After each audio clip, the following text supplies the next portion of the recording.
You know, as I was looking at the title, Soaring Higher, I was thinking about the space that our speaker works in. And it's a really unique space for all of us, whether it's for business or personal travel.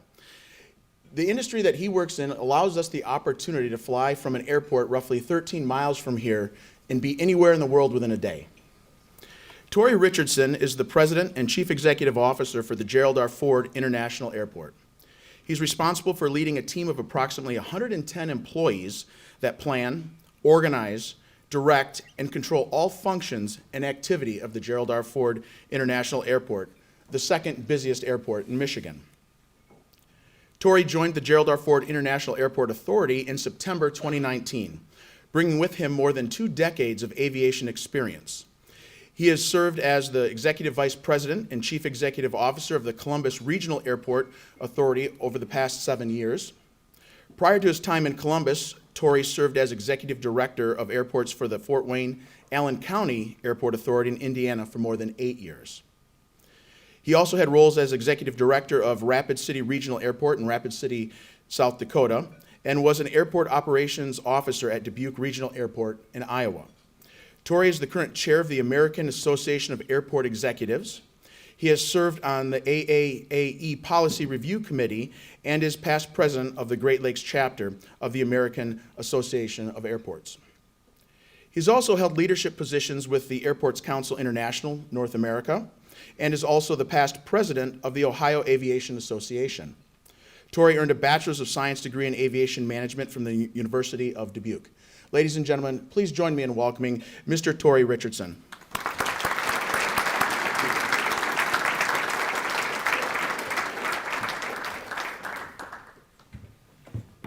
Thank you, Mark. And good morning. Oh, come on, that's like it's like a Monday. Good morning. Good morning. There we go. We're halfway through the halfway point to the week, right? So kind of 25% through. This morning, I'm pleased to be here with you and share a little bit about what's going on out at the Airport Authority and with the airport itself. We've had a lot of great things happening, and the title Soaring Higher really kind of speaks to what we're trying to do with the guest experience in terms of elevating the guest experience, getting new facilities on place and in line for future growth, and we're going to talk a little bit about the growth and some of the challenges that that's bringing with us as well. And some of you, if you've been flying through there, I've had a chance to talk to some of you this morning here saying, oh yeah, we just went through there last night, or going through there again next week. You're seeing some of the change and you're seeing some of the challenges that we're going to talk a little bit about. But before we talk about that, make sure that the clicker's not working.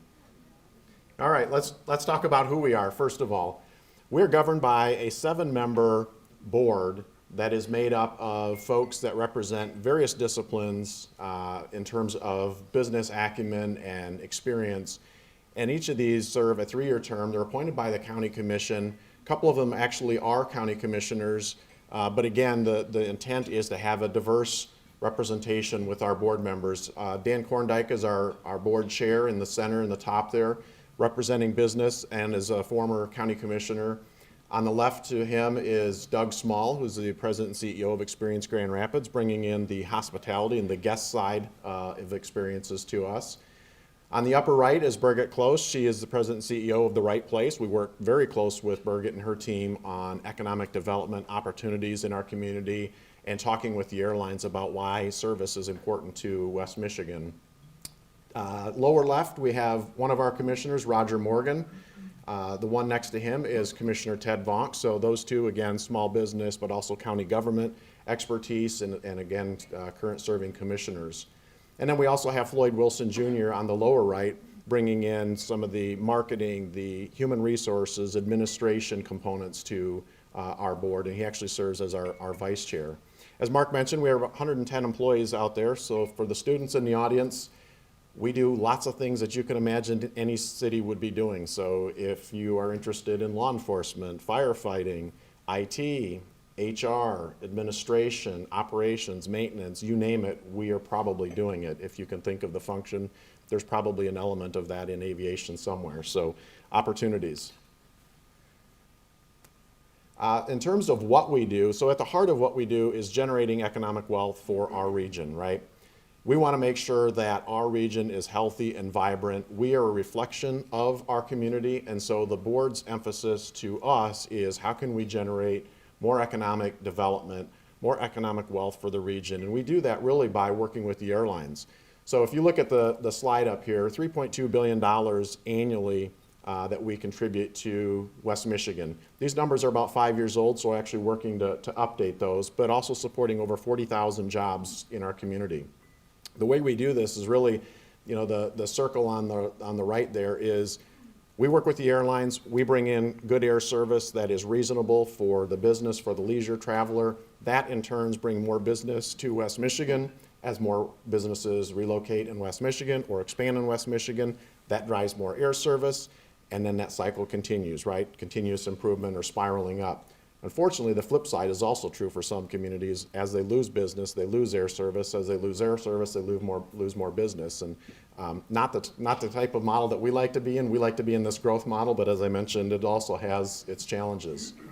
So in terms of what we're seeing and what we're doing, this graph gives you a good representation of where our growth has occurred over the last few years. If you look at those slides, roughly 50% growth just in the last few years. 10% last year, 16% before that.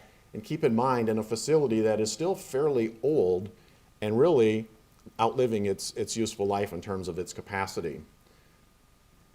If you look at that span over a larger period of time, you can see back, the last 10 years, we've actually grown about 88%. That number I'm going to challenge is probably getting closer to 100% now just based on what we're seeing.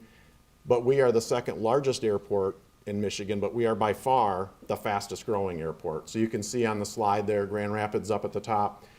Basically, most of that growth coming in the last 5 or 6 years or so. Traverse City's been growing. Muskegon is on there. Most of the others have actually been pretty flat or actually declining in the amount of passenger service that they're seeing. In terms of where do our people go, where do they come from, this is a route map of what we have today. So we're very proud to have over 140 flights a day with 6 major airlines serving 35 top destinations. And most of our travelers, you can see, we love sun. We love sun and fun. Florida is heavily populated with flights in and out of Grand Rapids. But that's a good thing, and that we're going to talk a little bit more about the Allegiant model and why that's so important to us. But if you look at that route map, you can really see large business centers that we're connected to as well, which is a very important aspect for business growth here. We're very pleased with Allegiant's new service. You can see them on the slide there with Austin, Boston, and LA.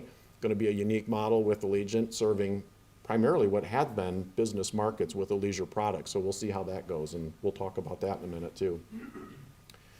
We also know where our folks are coming from. So in terms of who's buying tickets, where do they live or where do they work, we can see that through data that is reported through ticket sales.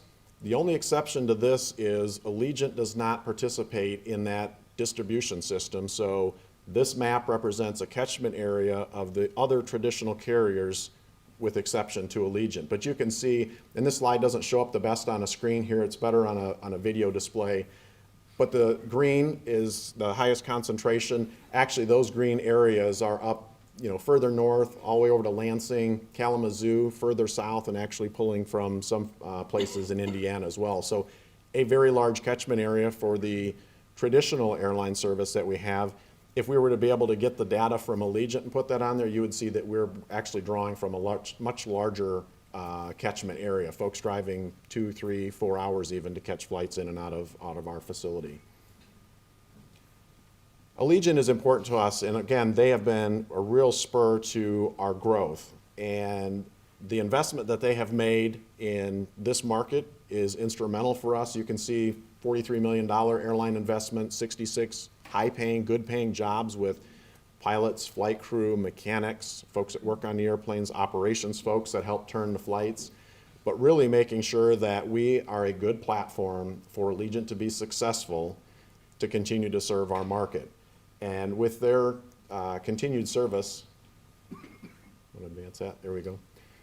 These new nonstops are possible. And what I mean by that is because Allegiant's got assets here, they got the airplanes here, they have personnel, equipment, and everything in our market already.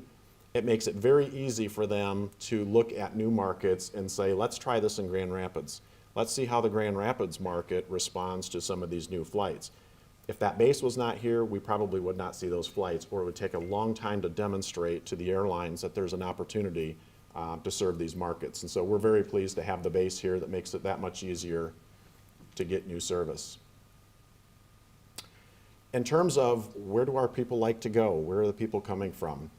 We're pleased that we are now serving 17 of the top 20 destinations, but you can see on the slide, and I won't read them all, major metropolitan areas such as the Orlando, Tampa, New York, Washington, D.C., Minneapolis, Dallas, places like that, traditional business markets, if you will. But we've also got a couple of them in there that are red, the Seattle, San Francisco, and San Diego, that are not served. And if you recall that route map just a few slides ago, there was a glaring gap kind of in the far west and northwest region. Some of that has to do with the airlines and the types of aircraft that they fly and the distance it takes to get into Grand Rapids from those locations, and just generally the size of our community. So we are always working with the airlines to figure out what is the right mix between city pairs, one market serving another. What's the right airline that has the right airplane that can fly that stage length at a competitive price? So air service development is an ongoing, always continuing dialogue with all the partners that we have out there, whether they serve us today or they might serve us in the future. And we meet with them regularly, just talking about what's going on in our community, what's going on in our market, what businesses are growing, why are they growing, where do those businesses need to connect to? Where is the other business market that they need to make sure that people can come to and from and packages can go to. So we are constantly having those dialogues with the airline partners. Here's just a kind of a quick snapshot in terms of the passengers. Again, you can see most of the folks that are traveling to those underserved or non-served markets today are connecting through Detroit, Chicago, Minneapolis, Denver, places like that. So we still have service to those places, they're just not direct, and they're connecting through one of those points. The market share of our airlines is very healthy. I like to show this slide, and most people probably don't realize what is behind that. Obviously, Delta is the largest player, but the size of the pieces in that pie are at a healthy size where this is good competition. And so what does good competition for us mean? It means we got good air service. Not just the airline itself, but the service that they provide. It means we have competition, healthy competition. Keeps our airfares or our ticket prices a little bit lower, makes it easier for us to fly those different flights. In some cases, and I've been in several different markets, those market share pieces are a little bit different. In some places, you may see a dominant carrier that may have 60, 70, 80% of the market, which basically means they've got a stronghold on that market, and they're going to pretty much dictate to you what sort of service you're going to get, whether it's good or bad, whether it's going to cost you an arm and a leg to fly that, and where you're going to connect to. So having this pie spread evenly the way it is helps us in many different ways to continue to be a good, viable market. Still has healthy competition for each of the airlines to be successful, but with the market share the way it is, very strong for each of the carriers. Delta's the largest. United and American switch off from the number 2 and number 3 spot just based on what their strategy is for the year and where they're growing. The big takeaway on this is Allegiant. If you were to look at this slide a few years ago, Allegiant would be a sliver, probably a fraction of what you see Frontier up there. So it has really gone from just a very minimal presence to now larger than Southwest. And I would suggest that probably looking at this at the end of this year, we're going to see that the Allegiant market share is probably going to be as big or bigger with Southwest and Frontier combined, just based on what Allegiant's been doing in this market and the way the travelers have been responding to the Allegiant product in our market. So some current developments. With all that growth comes some challenges. So we are under construction and have been for many years, and I will tell you, people say, when's that going to end? It's going to take a while. We're going to be under construction for a long time. The first phase of our transformation project was really, again, a project focused on modernizing the existing facilities. It was not really getting us a lot more capacity. It was basically trying to modernize the facility. That came with the consolidated checkpoint. It was roughly a $30 million project that was completed. We're now working through, advance the slide please, thank you. If you work your way from the right-hand side of the slide to the left, that's where you're coming through the passenger security checkpoint out into The hall area where now we have more space for food and beverage. You can see nice fresh appearance, natural lighting, modern finishes, a lot of food and beverage options. That's what we're trying to get in all parts of the terminal, and that's what we're working on over the next several years. Just another shot of what you can see beyond the checkpoint. Can't be Beer City without having a place to pour a beer, right? So right past security, we've got a bar. Phase 2 of our transformation project is underway right now. This is probably the biggest headache for all of us because we are now right in the middle of everything. You can't get through the terminal without going through construction. So at one point it was out in the concourses and then at the checkpoint.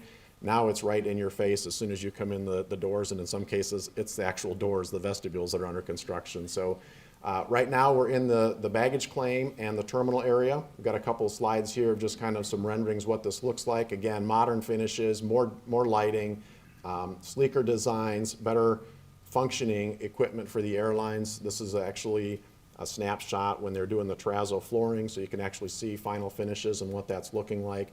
But that project continues now through, we hope, the middle of summer when it will all be wrapped up. At the same time, we're pleased to be actually doing construction on the airfield. This is something you probably don't see unless you're flying out and you look out the airplane window and you see a large structure going up. This is the East Side Fixed Base Operator, or FBO. This is primarily a general aviation terminal. So folks that are flying in on big corporate aircraft, they need a place to come and go. This is one of those facilities that they will be utilizing. This is a 30,000 square foot hangar. It's about a $7 million investment with 30 plus jobs. You'll see a lot of these slides. We talk about the jobs and we talk about the investment. Again, those are very important economic generators for us, so we're very keen on what we're actually able to partner with our service providers to bring to the community. We just broke ground on this. This is actually some renderings of what this is going to look like. This is if you were approaching it from the land side. We call things land side and air side. If you're coming in with a vehicle on the land side, this is sort of the welcome area of the terminal, if you will. And if you go to the air side, this is what it's going to look like when you're taxiing past it on an airplane, looking out the window with large corporate style hangars and corporate aircraft out there. And this project is wrapping up in April. Probably end of April, we should have that, weather permitting, coming online. So it's really going to provide additional competition and additional service in our market. This slide is a little bit confusing, but what we're trying to show here is we have just completed an apron construction. Again, I mentioned we're just sort of modernizing the facilities. We're just basically taking what we have and trying to get it ready for the future, not really expanding it yet.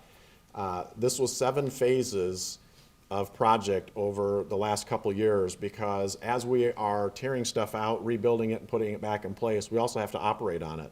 So we actually had to build each of these pieces, and if you look at there, you can see there's about 2 gates in each one of those pavement sections. That's all we could give up at any one time and still be able to function as normally as we could. So we had to break this project into a lot of little tiny projects and work with the airlines to relocate from one gate to another, get that space fixed, get them back over there, then tear up the next.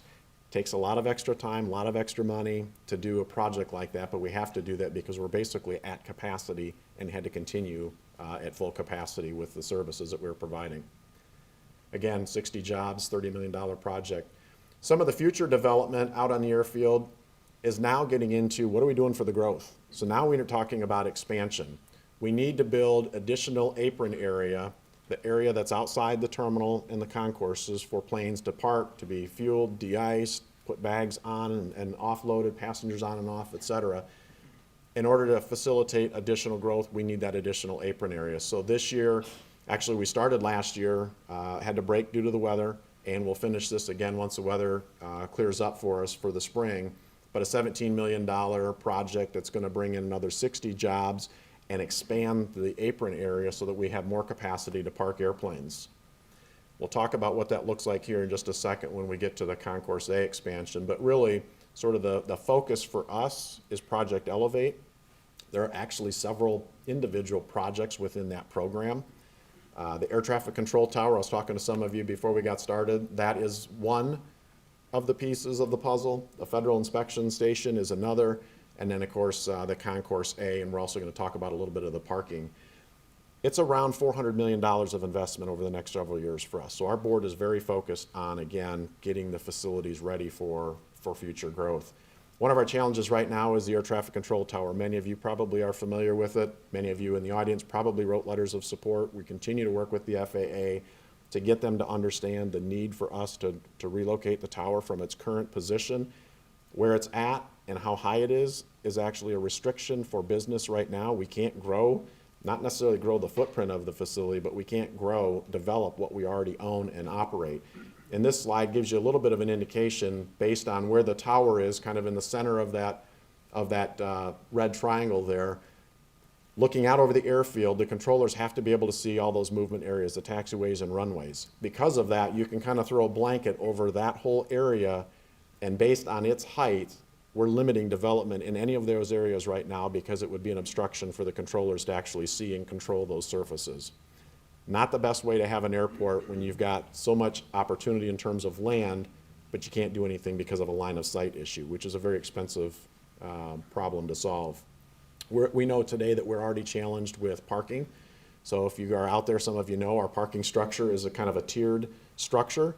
It's done that intentionally so that we can actually maximize every space that we have and still not be an obstruction for the tower. So it actually looks like it's not finished. It's finished. We just can't put cars on some of that, on that space. Next slide, please. So what we're doing right now is looking at a consolidated rental car facility, or CONRAC as we call it in the industry, which is really a facility that can bring in not only a customer service area, service center for the passengers, but it improves the efficiency of the rental car operators, because in this new structure, be about 4 stories, they'll be able to take all of their rental cars, put them into this facility, actually wash, clean them, vacuum them, fuel them, and have them ready for the next customer to use, all within this facility. Right now, they're having to bring them to the garage, take them all the way back out to Patterson, service them, and bring them back. So it's more vehicle traffic, it's more time that people have to jockey the cars back and forth. This will improve the efficiency. It'll make sure that the vehicles are ready in a timely fashion for the customer, and it's going to be just to the east side of the terminal building. So it's going to be very easy walk to get to that with a nice new facility. That will, in addition to providing efficiency for the rental car operators, free up about 1,100 spaces in our parking garage, which is key because we're 1,100 spaces short as we are today. So we're just going to catch up to times, not really be building into it. But what if you could, the next slide, please. What we'll need to do is build the facility first, get the tower located in a different spot so we can actually build a larger parking garage in the future. This kind of would be the area that's filling in from the terminals on the right-hand side there. That CONRAC, or Consolidated Rental Car Facility, would actually be right on the left side of this map or at this picture as you're looking at it. But the piece in between is our Federal Inspection Station, or FIS as we're calling it. This is for processing international passengers. We can do that on a very small, limited basis today, but not for a large commercial airplane. We can also do it for cargo. We need to work with the Customs and Border Protection. Right now, they have a shortage of staffing, so they can't commit to our project or any other projects. It's all what they can do to protect the borders at the south right now.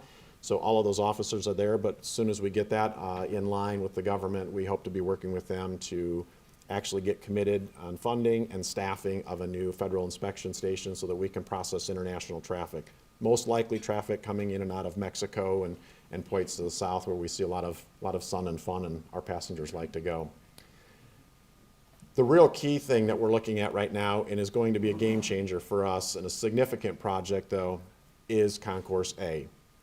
Concourse A, and we're going to show a video of it, but I'll talk you through in advance what that is, because I want to get you some sort of place of reference as we work through this video. It's a short video clip, but I want you to be thinking about what you see in the photos and how we're trying to tie that together. Again, we want people, when they are arriving in West Michigan or leaving West Michigan, to know where they're at and to have those memories. So when you see the themes that we're going to be presenting, some of it's going to look like the city skyline with sort of some of the jagged building appearance. You're going to see that in the terrazzo flooring and some of the architecture of the facility itself.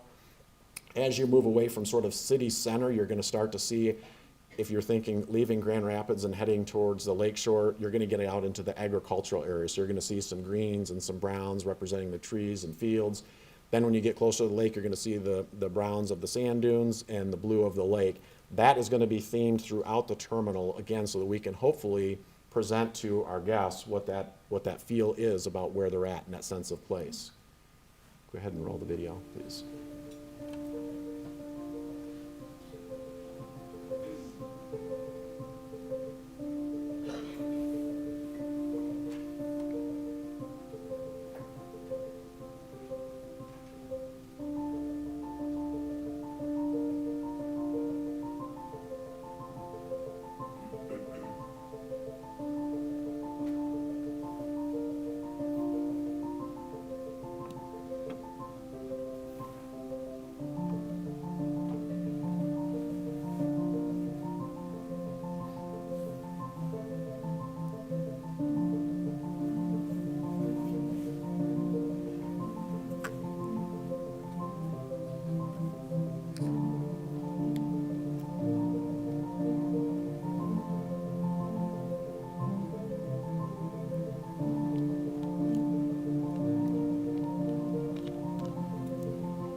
So we hope with this new facility coming online, again, much more food and beverage space, more usable, efficient space for our guests to be able to stay productive, whether it's meeting with people, just wanting a place to plug in and download a movie or whatever for your flight. Want to make sure that that space is comfortable for that and productive, so much more modern finishes, a lot more daylighting. We're actually going to have on the second level a lounge for people to go in to use. It will be non-specific. In other words, it's not like just Delta Medallion that can go in there, but non-airline specific lounge that anybody can use. It will be 8 new gates. That's going to add to the capacity that what we've got right now. We're pushing about 23 flights out in the morning between 5 and 7 a.m. through 15 gates, which is a challenge. This will actually bring on additional gate capacity that will help ease some of those pain points. $100 million investment. Again, what we're interested in is how many jobs are we creating, how many people in our community can we put to work for this. Be over 125 jobs. Looking for summer of 2022 for the completion, and actual work is underway as we speak today. The design is about 70% complete, and as soon as the weather breaks, we'll actually be out in the pavement area starting to work on that, hopefully reserving any terminal issues or impacts until after the transformation project is complete. So April timeframe, we'll be out there. Probably in the summer, we'll start to be into the facility, the building itself. So what does that look like? If you look at the red hashed area there, or the dotted box, that is Concourse A as we know it today. So for those that have a frame of reference out there, that's what it is today. The new facility is what you see on the map there, almost 3 times the size of it. Again, much more convenient spaces for people to flow in and out and have retail food and beverage options. We are always in the planning mode, so as we're looking at stuff today and the growth that we're seeing today, we're already starting to look at what is 1 to 5, 5 to 10, 10 to 20, and beyond 20 years look like for the airport and how it will grow. I mentioned, the east rental car structure up on the top there. We're actually starting that today just because of the growth and the demand that we've seen. We also know that the north structure will need to be built at some point. We can't do that until we get the tower relocated because of the line of sight issues there, but we know that we're short of spaces today. And then at some point, you'll see new Concourse C. They'll probably get renamed as you add more capacity and adding another 6 gates down there for yet additional aircraft parking and airline operations.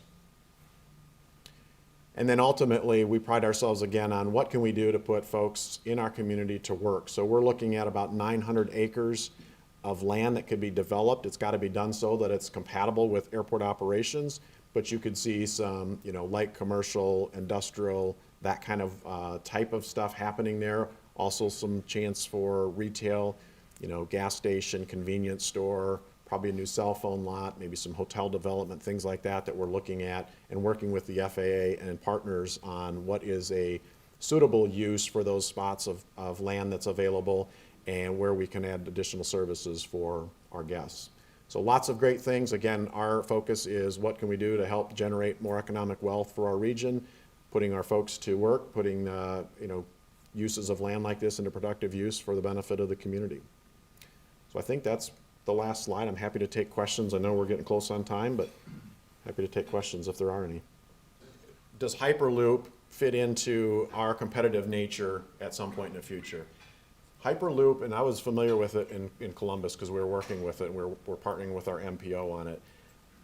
Hyperloop, for one, is many years out.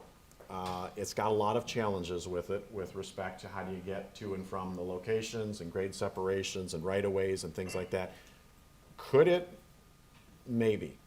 I say that because, for one, it's not going to go across the U.S. It's going to be very specific points where an airplane can get you a lot closer and you don't have to necessarily build that kind of infrastructure on a fixed route. So I think in some cases it might make sense for a smaller, commute, like here to Detroit, if you will. But I see that as opening up opportunity, because if people can get into Detroit and it's that much easier to get into West Michigan, that's great. We've got folks that want to visit here.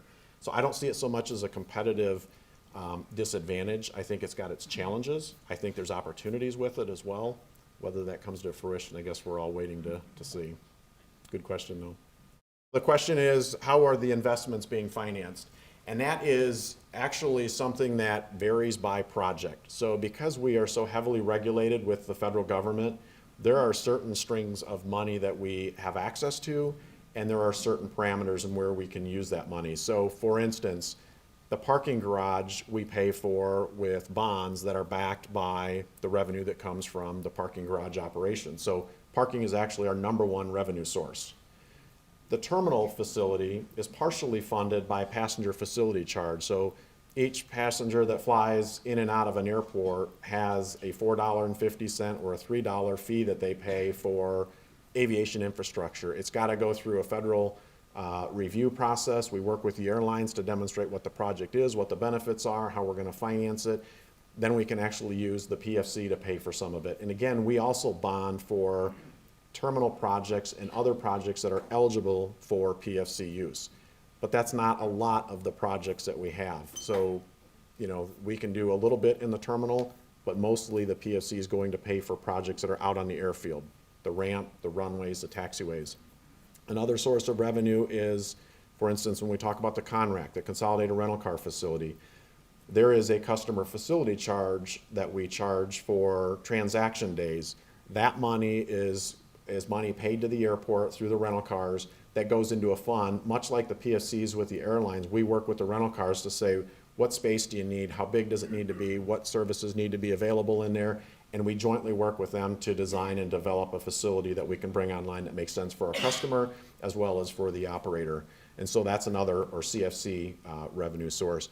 And then the other is basically the general fund of the airport in terms of all the revenue sources that come in. So outside of a CFC or a PFC or federal funding that we get, general airport revenues are also used to pledge and back the bonds that we pass for developing these facilities. So it's really a combination, and it's specific by airport project, because there are certain things that we can and can't do with that money based on what the project is. TSA projects, that's a security stream, and that's a whole other separate negotiation and funding source. Question is, are we going to encourage light rail in and out of the airport? I'd love to have those conversations. I'm still fairly new, so I'm trying to figure out what the community's been working on with respect to some of its opportunities and challenges. We do have bus service out there right now. And again, I've been to several different airports about